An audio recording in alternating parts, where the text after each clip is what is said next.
Hi everyone, Darren Hunter here. Before we get into our podcast, just want to do a quick shout out for Inspection Manager. What an amazing inspection app platform that they have. And they're really excited at the moment with their tenant assisted routine inspections, where your tenants, in the convenience of their own time frame and in the convenience of their rental property, they can be getting you through the app inspections, their own inspection or their own photos that they've done. Now, this is going to help you, particularly if you're in lockdown. But what we've also found as businesses have come out of lockdown, they've found that perhaps they can do maybe one or even two of these inspections a year, aside from scheduling their normal routine inspections. The next step, really go and have a demo, have a look for yourself and make a decision where this could actually work for you too. So go to inspectionmanager.com, request a demo and check it out. Hi everyone, Darren Hunter here, and I am with the one and only Dennis Youssef and of course, Michael Sands.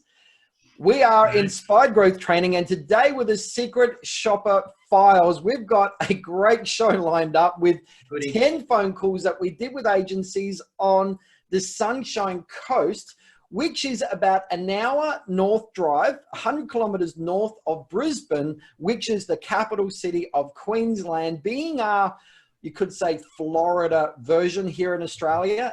Very tropical, subtropical, great place for a holiday.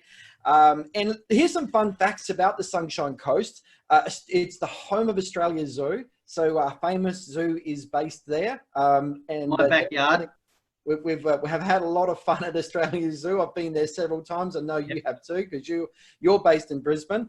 There is an island just off the Sunshine Coast that Sean Connery owned for a number of different years. So there's a fun fact. Now, also, the Sunshine Coast was a place where runaway convicts used to go. And population of Sunshine Coast is around 312,000 people, according to a latest Google stat. And there's some interesting competition that goes on between people. Is the Sunshine Coast better than the Gold Coast? And for our listeners to the Gold Coast, with our Surfers Paradise, which is Surfers Paradise, it's about an hour south of Brisbane. And so there's a lot of competition here in Australia, which is better. And I suppose, in my opinion, Sunshine Coast is just a little bit warmer, a little bit more tropical, probably a little bit more refined beaches, but I guess that's all about opinion. But anyway, guys, so let's talk about the Secret Shopper Files for the Sunshine Coast. Michael, we had a call from our client who wanted the report done. What was their, without, of course, we can't go into confidential stuff, but what was their main need of wanting this report done on 10 of their competitors that they gave us details of?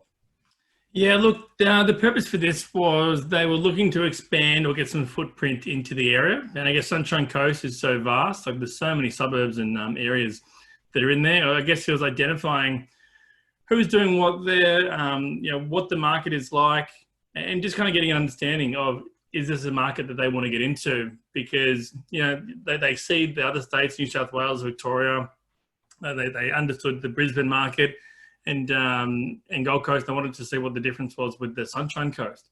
Yeah, they really wanted to look at what some of the agencies were doing, so they can really dig deep on the points of differences. They wanted to really dig in and focus on what other people aren't focusing on. So that was quite important as well, as part of the discussion. So yes, everyone wants to know what everyone's doing, but they actually wanted to really utilize the report and say, this is what we're going to focus on, what they're doing weak. Where their weaknesses are, we're going to, strive on. So I thought that was really good too. All right. So, Michael, they gave us 10 names, contact details of the 10 agencies they wanted us to secret shop. The calls were done by our secret shopper. Let's talk about our experience first on the phone as a potential prospect. We call them up and we talk about how we're interested in investing in the area. What was the experience overall with those 10 phone calls? Now we've called up other cities and had a bit of a shocker of a time, but I think you told me before that this was a little bit more pleasant. Well, just on that too, we did more than 10 on this one, Darren. We did we did a 13. couple extra. Okay. Well, so why did you do some extra when we said to the client that, you know, we only do 10, but why did we do the 13? Because Darren, as you and everyone else in the marketplace knows, there are some players that are across many different marketplaces, and you know, that are in the area too. And we wanted to check up on them and see how they were making an impact in the area, right? Because, you know, we see people market online, they market through their social channels and everything. We wanted to lift the hood and really see what was going on in the Sunshine Coast. So, Dennis, I think it's fair to say, like, we thought we really understood the Sunshine Coast and the market and the agencies up there really well. Yep. Now we know a lot of them far more intimately than we had ever thought we could have, and it has been a massive eye opener for us too.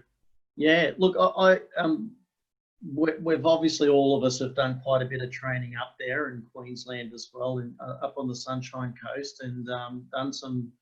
You know, we've worked in the area. We've spent a bit of time up there. I've run events up there as well, so you know, you do get to know the agencies up there.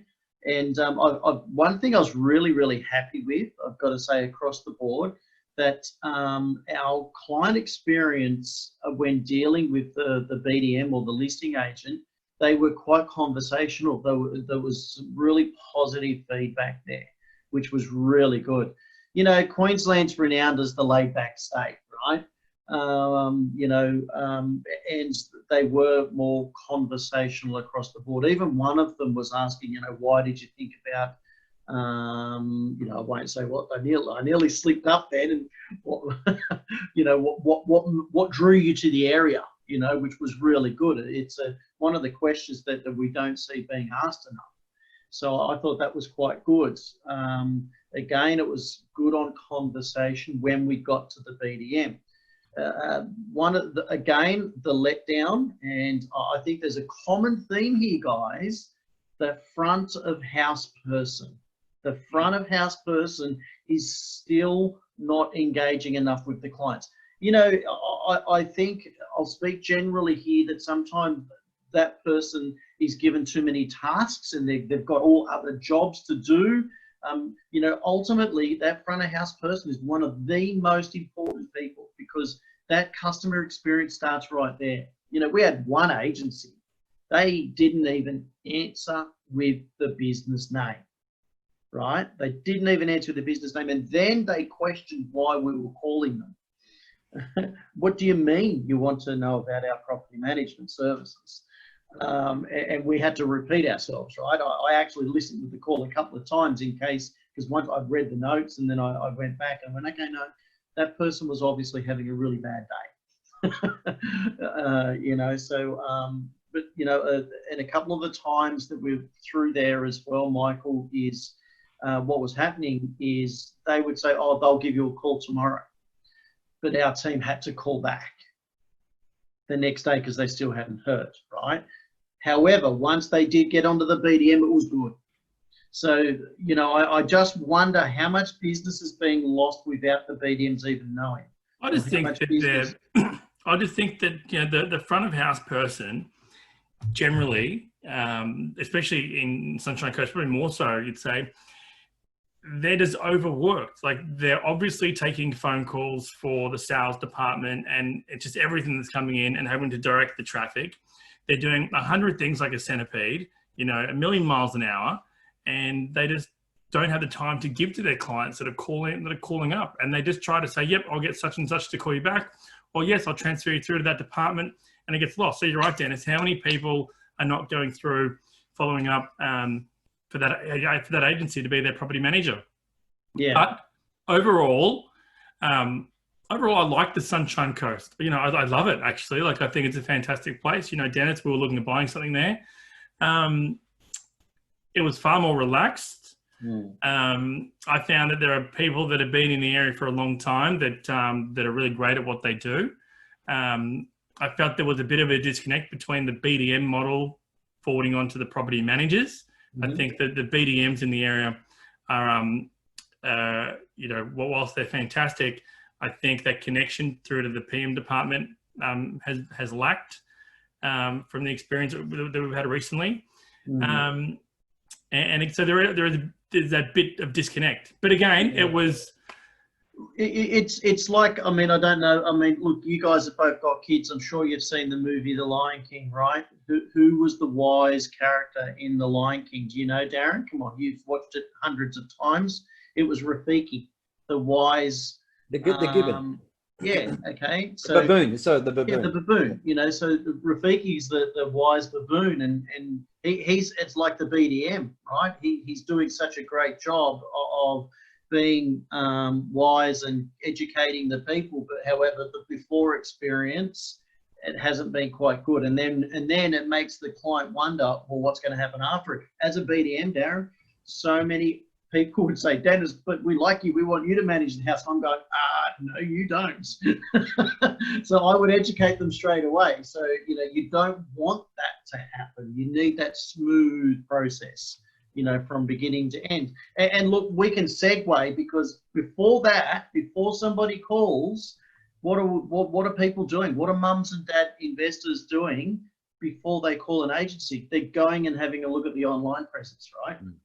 You know, so let's move across and run through that experience. So, Michael, Dennis, let's leave the online presence. Okay. Let's just keep on going through the experience. And okay, before we move on from experience, I want to talk about conversation. You've said, Dennis, conversation is so important, and we did get that with our Sunshine Coast agencies that we called. Why is conversation? Why not just trying to sell your services? Why is conversation really important? Well, you need to connect with people. You've got to have that natural ability of connecting with that client, right? Having a conversation with them. If you just sit there and answer the questions, if someone says, what are your fees? How do you manage a property? What are you doing? What are you that? And there's no conversation and no experience being shared and points of differences, how are you going to be building rapport with the client? Yeah. You know, you've got to build rapport with a client. You know, Michael said you've got to be like a centipede, right? Earlier, you know, a BDM, not only in their prospecting, they've got to be everywhere, but, you know, you've got to be able to connect with all those 5, 6, 7, 8 different personality traits that a person's got. And you've got to do that through conversation. And through conversation, you've got to connect. And when you connect with the client comes trust, right? So it's so important that you have a conversation with the person, asking them those listening questions. Don't ask them a yes and no answer.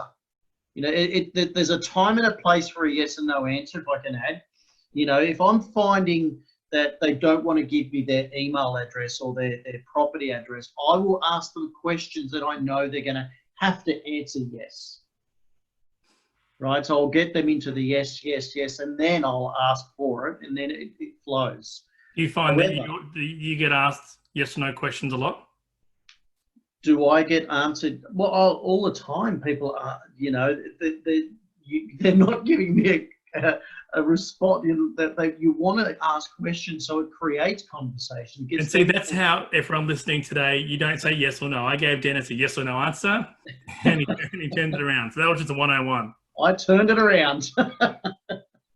All right, guys. What a good BDM does. Let's move on. So, all right, our secret shoppers called them. We've rated our experience with them, and that's something we do make very clear in our secret shopper reports that clients get.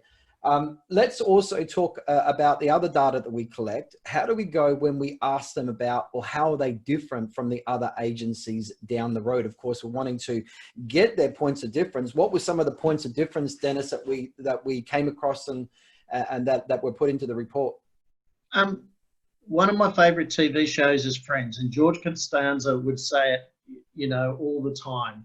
Okay, you know, you can't eat lollies with a, what was it? Was it Mars bar? Now I'm confused. It was a Mars bar with a knife and fork, right? That's a point of difference in how to eat a chocolate. However, I would have thought the point of difference would have been that George Costanza was on Seinfeld. Not on Friends. Oh, did I say? I said the Seinfeld. You know, a point of difference is eating a Mars bar with a knife and fork. you know, in how to eat chocolate. Whereas these guys, the points of difference, you know, one of my favorite ones, the points of difference is we're PM only. I've got to say the Sunshine Coast has probably got more PM only businesses I agree. ratio than any other part of Australia. I agree. There's a lot of independent agencies up in, because there's too many agencies to cover all the big brands, so they run out. And of course, you know, there's all sorts of different named agencies and independent agencies and property management only agencies. Look, if they said we're PM only and backed it up with other things of their points of differences, I'm fine with it, but that was the only thing they gave. You know, one of them said they're personal, you know, they deal with people, and I thought that was good, but they're still not, you know, giving us some strength. One of them said we're award winners, which, you know what, I don't mind if someone says you're an award-winning agency, but tell me why, then back it up with the systems and procedures, you know, as well, because, and then give me some stats behind it. You know, because you don't, someone actually said to me once, oh, I saw that you guys have won awards. You know, sometimes a company winning awards is about showboating. And I said, actually, it's good to get recognition that you are an award-winning agency and you know that you've got the right systems and procedures in place for you to win those awards. And then this is why. And then I would give them our stats. And then they you know, if you're going to do it, back it up. You know, so the points of differences again, Michael. I think that they clearly lacked again. Yeah. And everyone says the same thing around the country and around the world too. Yeah, it's a consistent theme of the same stuff, but not realizing it's ineffective in the eyes of the prospective client. And I think then, like, that really kind of makes it glaringly obvious that it does become a race for the fee, as opposed to what people are doing differently and resolving the pain points that the owners are clearly identifying. And then, you know, the other question to that is, well, how do I know the pain points of my clients? And I think we've said it maybe once before, Darren. Ask them, call them, email them, survey them, just communicate with them and ask them, hey, what can we be doing differently for you that we're not already doing? Or, you know, when you were looking for a property management company, what were the things that were important to you?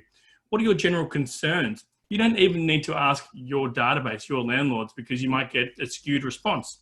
Yeah. So put on social media, do you have a rental property or investment property anywhere in Australia? I'd love to ask you some questions.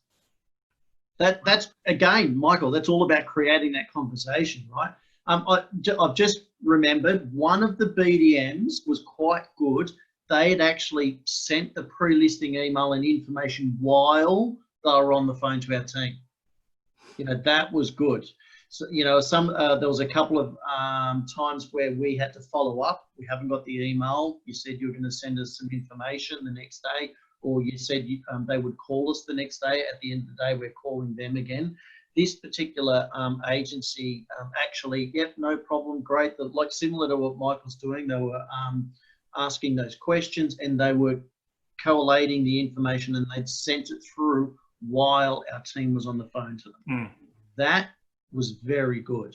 You know, a trick I used to do, if I didn't know the house, which was quite rare, not knowing a particular home in a town I just happened to be in now at the moment, I would open up Price Finder, or I would go to Google Earth or RP Data, and I'd do a quick search and getting an understanding. And the great thing about doing that is I knew if it was currently rented with another agency, if this particular owner wasn't giving me enough info, I could bring it up straight away. If they said, no, it's new, then I'd go, okay, now I know they bought it off this agency because it's currently rented with them. So it gave me that little bit of inside information, and I could turn around and say, oh, look, I know that property. That was with ABC Realty, and this is what they're renting it for. Actually, at the time, I thought it was under rented. This is what you could get now, you know, and then what's that doing? It's giving you extra brownie points. All right. Well, let's thank you, Dennis. Let's move on. And I just want to talk just for our viewers and our listeners as well. We've actually, with all the experience that we've done with hundreds, maybe thousands of secret shopper calls that we've done now, Michael, Dennis, we've done a couple of training sessions that are made available for people that do want the secret shopping reports. We've done 2 video training sessions, which is the 10 powerful points of influence and difference. So even though we're talking about, hey, a lot of people are giving dead points of difference, we've actually done 10 points of difference that really do work, and we know will impress property investors. And we've done a separate video training session also on the 10 winning keys to taking the new business inquiry. So all the things and the steps you need to do right once that phone rings, right through to signing the management agreement and making sure you get the business really quick and your competitors miss out. If you want more information on a secret shopper report for your agency, you want to talk about, hey, what can be gathered with information in your marketplace, or maybe some ideas on how you want to just get leverage and dominate, go to secretshopperfiles.com. That's secretshopperfiles.com. But just look, moving on, I've got the fee matrix. Now, this is the spreadsheet that we supply also with the report, going through all of the fees that we've got the agencies to quote over the phone. And we go through all the fees, not just their management fees. And I have to say, guys, first off, Sunshine Coast, for me, being a fee expert over several countries, I've always seen the Sunshine Coast as being very, very low in fees in a state, which is Queensland, which is already very, very low in fees. So Brisbane, Gold Coast, other parts are low, but Sunshine Coast is one of the lowest I've seen in fees in Australia. Now, their management fees are typically that 7% up to 8.5%. General consistency across the board. You've got some other agencies getting smart and saying, look, if the rent goes below X dollars, then we're going to charge, 9% or something like that. So kudos to those agencies doing that. But otherwise, there was a good consensus. There was one agency giving a fixed amount, a fixed price per month. So moving on, there was some general consensus there around the management fee, but the leasing fee, Queensland, let me ask you a question. Are you all colluding? Because everybody charges 1 week's rent plus GST. It's like you guys are still legislated, but hang on, regulation finished a couple of years ago. There is no limit except your mindset, which dictates what your leasing fee should be. So guys, if you feel you are better, if you're getting properties rented faster, if you're doing better and using better leasing technology, I mean, that's a point of difference in itself. You can show that owners really care about that stuff more, and you can start charging more for your leasing fees. So Queensland, stop this silly collusion going on and start. You don't have to be charging 1 week's rent any longer. You can be charging more. So moving on into the other fees. Now, we've talked before about what's called the law of the main game. And the law of the main game is to understand there's two property owners at a barbecue and they're chatting and they get onto the topic of property management. One guy says, what's your agent charging? And he says, well, I'm getting charged 8%. The other one says, well, I'm getting charged 7%. But they don't really talk about any other fees because they're generally overlooked or they're not considered of real importance, because owners in general focus on the big daddy, which is the management fee, if not maybe the leasing fee. But a lot of agencies, particularly in Queensland, don't understand that principle because they're so lacking in the other stuff. Whereas the other stuff, the add-on fees, is where we get the traction, people. That's where we can get the profitability. In fact, we could easily find an extra $500 a year per door, per property, quite easily, just with a few add-ons. So moving into these, the lease renewal fees were half the agencies probably not charging anything. Some were charging a nominal lease renewal fee. Then we're getting into marketing, and oh my goodness me, Michael and Dennis, is realestate.com.au and domain.com.au, are they doing freebies in Queensland? Are they not charging any advertising? Not that I know of. I'm fairly certain. I wouldn't think that REA would be doing any freebies, because the fees seem to suggest they're just so low across the board. They must be in pain because they are definitely not covering their charges. They're not covering the costs of what marketing is. They're not realistic about that, and they could be getting higher. So, and that's typically what we see in Queensland. You see a lot of reluctance to charge a quality marketing fee where done properly. And if you've got some good leasing technology with, 360-degree cameras, or, Michael, what are some technology they can be using where they can be getting quality marketing fees? What can they be doing? Well, I mean, putting aside the fact that REA and all the other costs keep going up every year when they put you on contract, every 6 months, like putting that aside, the fact that you can be on 13, 14, 15 plus websites also to get greater exposure, using things like we've said for a while, virtual reality videos. With COVID, we're still not seeing people fully embrace. Some of them have dipped their toe in the water a bit more, but they're not embracing it either, as much as they could be. That augmented reality, but video still, video. We thought that with COVID, it would have forced people to use it more and more, but they're still not doing it. Some are doing it, but very basic, still very basic. Yeah. And you know what? There's how many thousands of agencies in Australia? It's really not hard to stand out and be a really good business enforcing your points of differences. It's spend a bit of time at the front desk and really create some strong online presence, and you'll be a force to reckon with anywhere in Australia.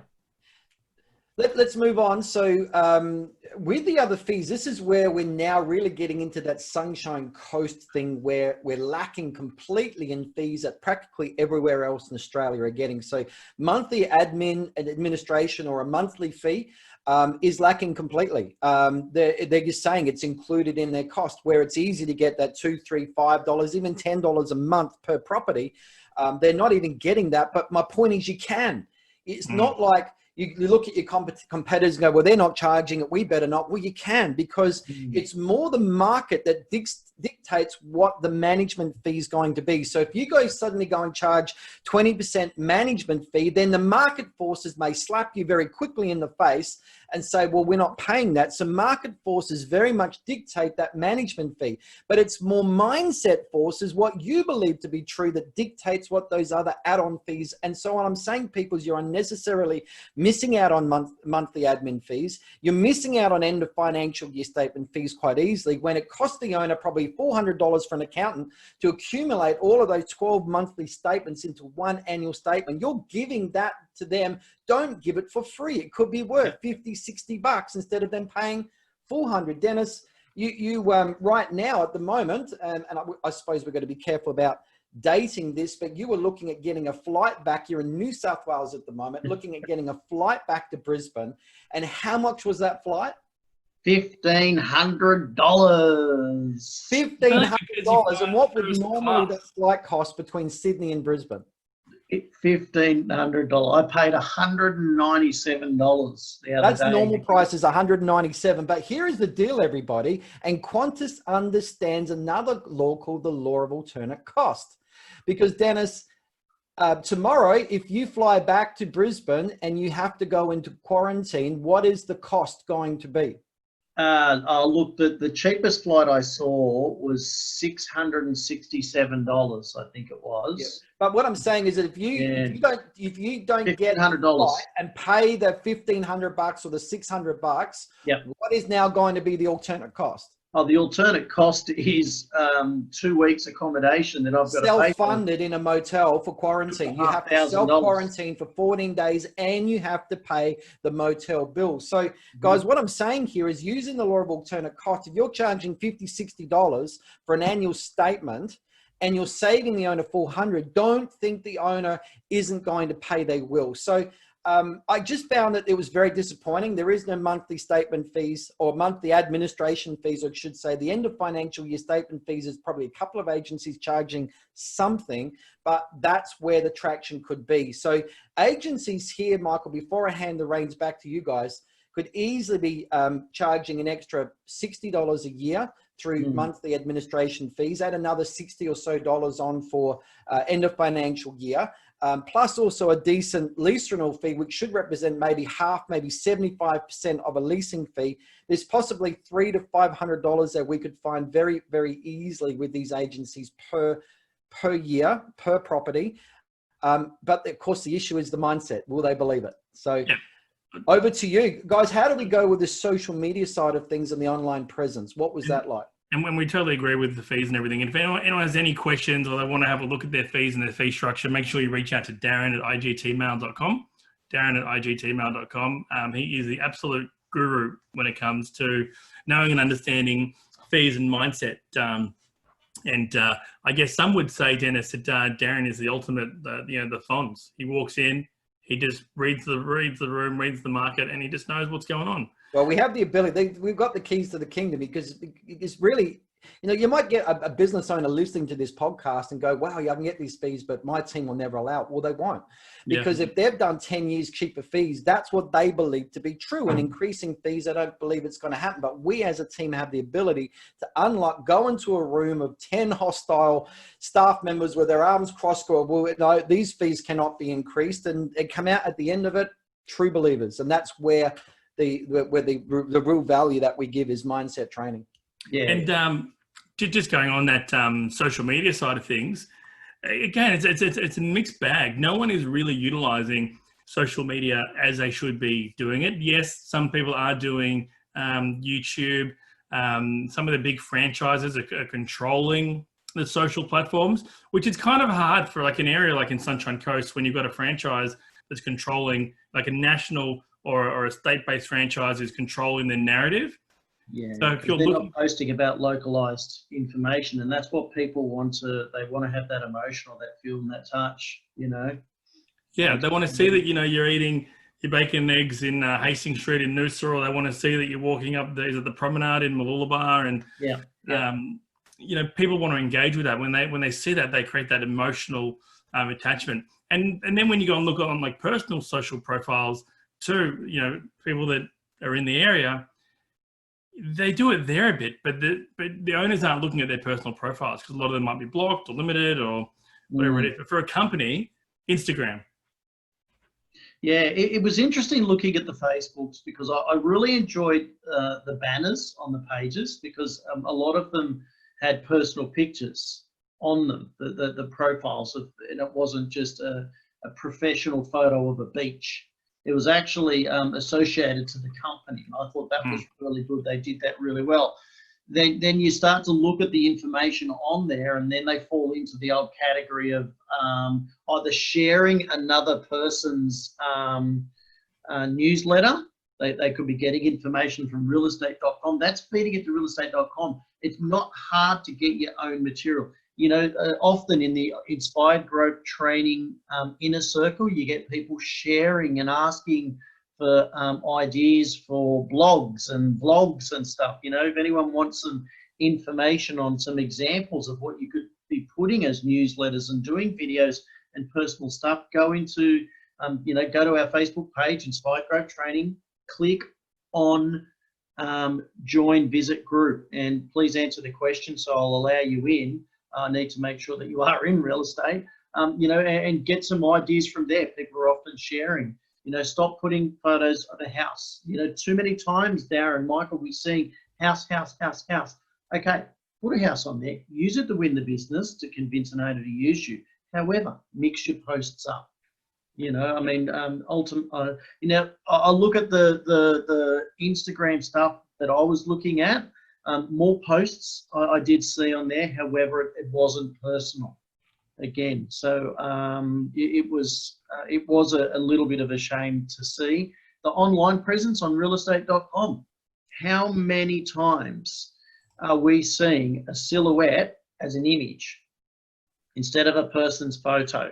When you go to Inspired Growth Training, you will see our photos on there. Whose responsibility is that though, Dennis? So people listening to this that don't have personalized custom bios for each of their staff members and unique individual headshots for each of their staff members. And all same thing too. If you're an employee and you don't have that on your realestate.com and your domain and whichever platform, who should you be speaking to get that fixed? So for example, you walk in and you say to your boss, I'm not on there, we don't have this. Who should you be speaking to? Well, it could be whomever's in charge of the administration rights to the page, right? Because you can put so much really good information on realestate.com. They actually can provide you with a video, and you just put your photo at the front, and you can send it as part of your pre-listing if you wanted to, and you should be putting your testimonials on there as well. and your listings. I don't like seeing rentals. You want to see an individual, you know. And you know, sometimes every now and then I get a principal say, yeah, but Dennis, you know, we have a bit of staff churn, so that we're always changing it. So let's look at the staff churn issue.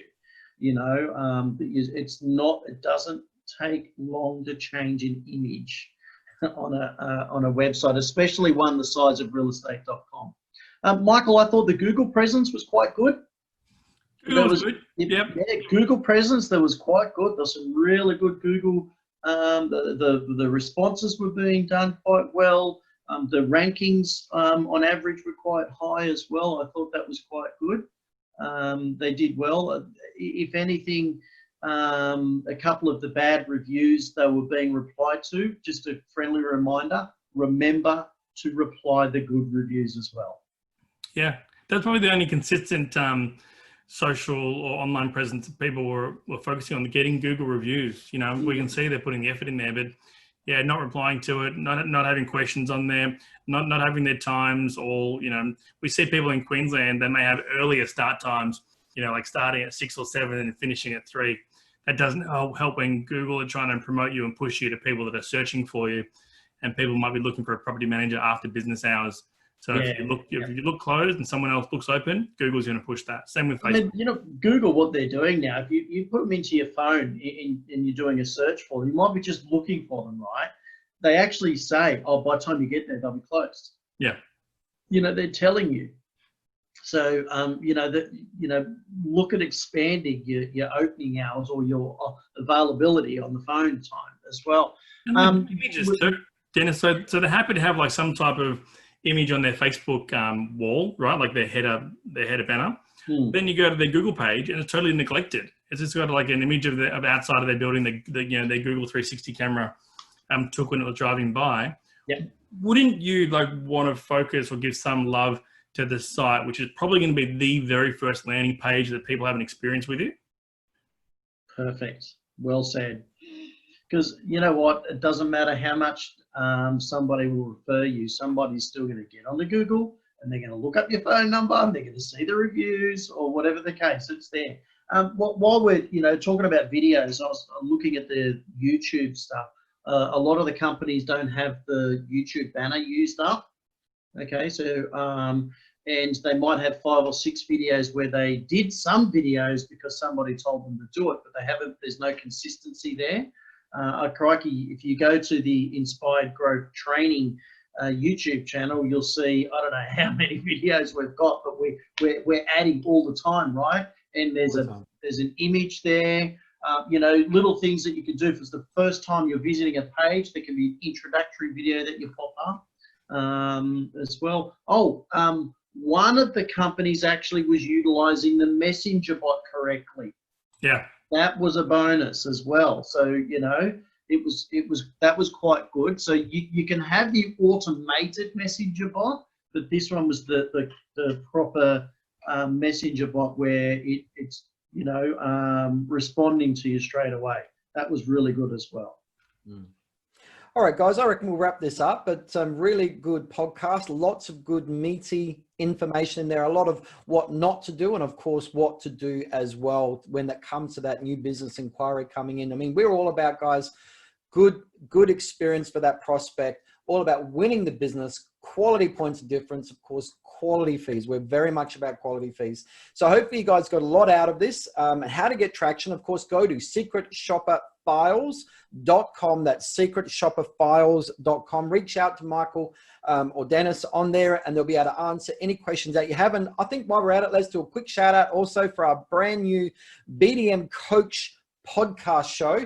Just go to bdmcoach.com. Also on there, you'll be able to pick up 28 key BDM activities on a spreadsheet that you can be measuring as well with lead generation. So go to bdmcoach.com, information on the BDM Coach podcast show, which is of course on Spotify, Podbean, and also iTunes podcast. But guys, Great session. Well done. Thank you so much for our listeners and viewers. And until next time, actually our next podcast, we're not going to say where, but we're going to a really exciting, exotic holiday destination somewhere on the planet outside of Australia and New Zealand, and we'll be able to reveal those details with the marketing in the next few weeks. Excellent. There's some really good ones coming up. Yep, Cool. definitely excited. Stay tuned. Yeah. All right, thanks everyone, and take care. Okay, thank you. Bye. Bye.